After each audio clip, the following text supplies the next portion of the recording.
Volám sa Gabriela Hadringerová.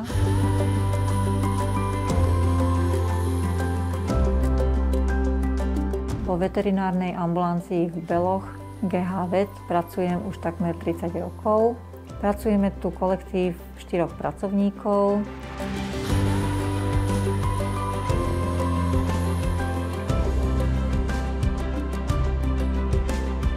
Venujeme sa praxi malých zvierat, či už sú to psíci, mačky, králici, morčatá, exotické zvieratá. Poskytujeme rentgenologické vyšetrenie, sonografické vyšetrenie, zubné ošetrenie, zubný dentálny rentgen, inhalačnú narkózu, chirurgické riešenia problémov, mäkkú chirurgiu. Zároveň poskytujeme strihanie psíkov, úpravu cesty psíkov.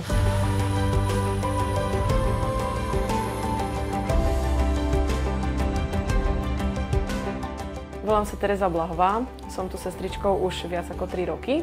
Toto je môj pes Kora, je to belgický ovčiak. Začali sme sa s ňou venovať laserovej terapii, keďže ju tady máme na veterinárnej ambulancii a môžeme si s tým pomôcť v jej prípade s ortopedickým problémom.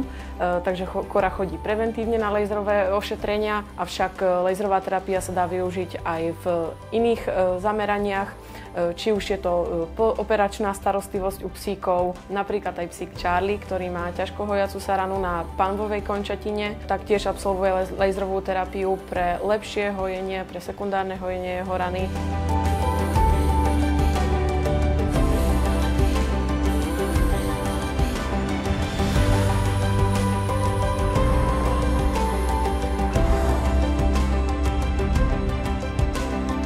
Svoju prácu neberieme len ako prácu, ale ako poslanie.